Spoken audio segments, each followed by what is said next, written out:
Okay, I thought I'd just have a very brief live feature about packing my Tenere 700. I was due to go out today for a ride, but the weather has just turned to crap. So I don't have too much to do, so I thought I'd just quickly go through what I'm packing, how I'm packing for a T700, Yamaha T700. Although I would say also that I have my beloved Husky here, and I use a slightly different setup for that bike as opposed to the Yamaha, but we'll get into that in a minute. So, a couple of principles before we start. It's very important to try to keep all the weight low and centralized. So when you're packing, make sure that all those heavy things are to the front of the panniers and down low, and all your light things are up the top. And we'll go through what I've actually got in each pannier. But the other important thing is fundamentally, don't be very cautious about how much stuff you pack. I'll give an example. Some people chuck jeans in their equipment. Well, jeans weigh a lot and they take up a lot of space. And there's some easily quick drying pants that weigh probably a third as much. And they're much better than jeans. And yeah, you say, oh, you might get cold. Well, you put a set of merino wools underneath that. So someone's saying, am I the only one getting crackly sound? Might have a mic issue. Well, I don't have any cover over my thing, so tell me if the sound improves. Alrighty, so getting back to those points. Yes, the Safari tank looks good. I'm really happy with that. Getting back to the bike though, the first thing is weight. When you're packing, always think about weight. Do I really need this thing I'm taking? And I've got to say, when I go out with other riders that aren't experienced in packing, they've just packed twice, 3 times as much as what you really need. And you've really got to ask yourself at a fundamental level, what do I need to go out for however many days that you're going out? Well, apparently the sound's improving, so that's good. Okay, so the next thing I'd like to say to you is the value of double-ended dry bags. Now, a couple of people have said to me, oh, why have a double-ended dry bag? This one's from Giant Loop. And, as you all know, I've been supported by Giant Loop for over 10 years now. So Giant Loop is a sponsor of mine. Of course, there's other different gear you can get. Irrespective of that, soft pannier racks and soft panniers are the way to go. So, double-ended dry bag. What's the value of a double-ended dry bag? Well, the most important thing is the bag is fixed by these straps here. And what you can do though is very easily just undo it and get access to stuff. In a matter of seconds, really. And probably I'm turning me into a liar now, but anyway, yeah, here we go. So you can just get access to stuff pretty easily. And what I tend to do,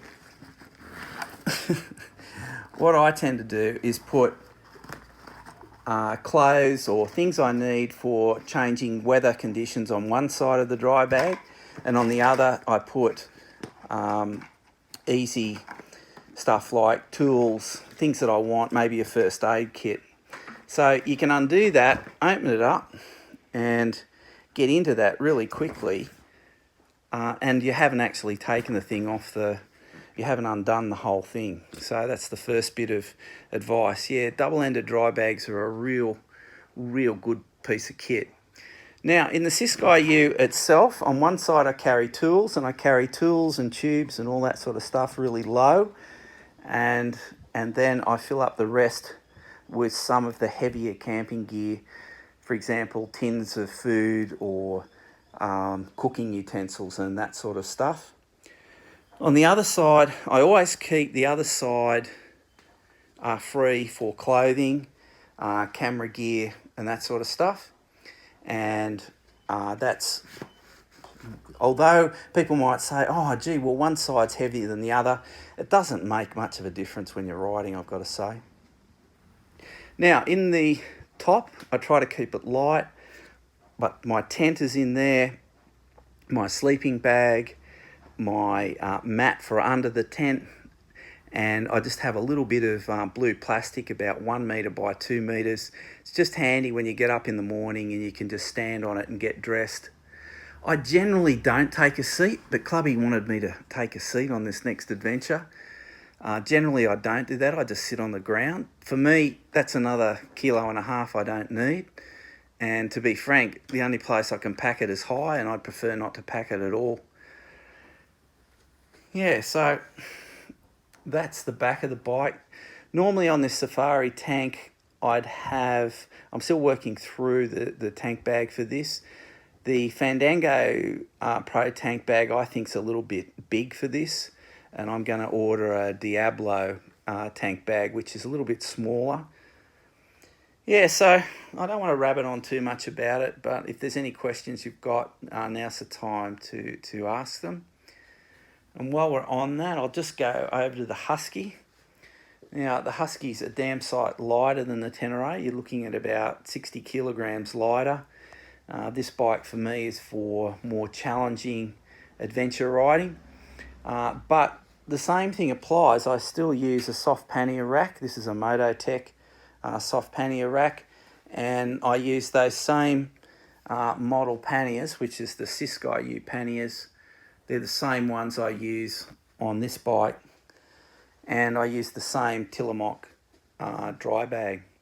The only thing Dave, you're absolutely correct. You don't need a lot of stuff. We travelled to 2 years, and it's surprising how little you need to survive. Yeah, I'll agree with you there.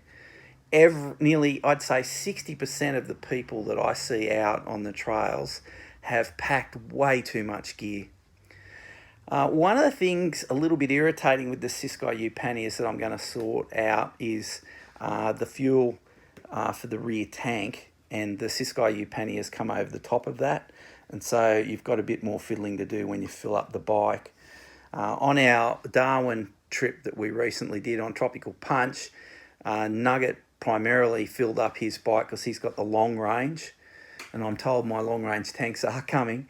So he had the long range, so he was just filling up from the front and just left the back behind and didn't do it.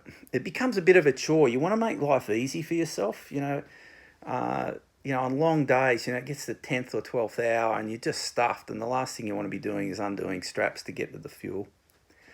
All right, so I don't think, unless there's any questions, I don't think there's any much more to say about this. I keep, it's hilarious, I keep a bottle of Windex in the front here, not too much in it, just so I can squirt my visor. Handy little thing. Apart from that, look forward to trying out this Safari tank. And I think that'll do, unless there's any questions. I'll give you a couple of seconds, and then I'll get out of your hair.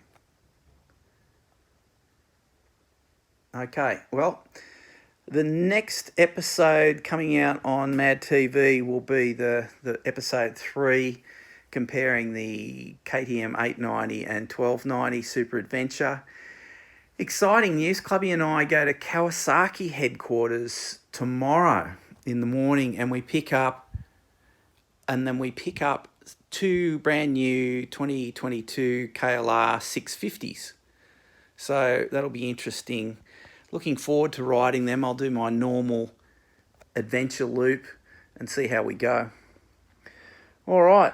Okay, ladies and gentlemen, I'll catch you later. Bye.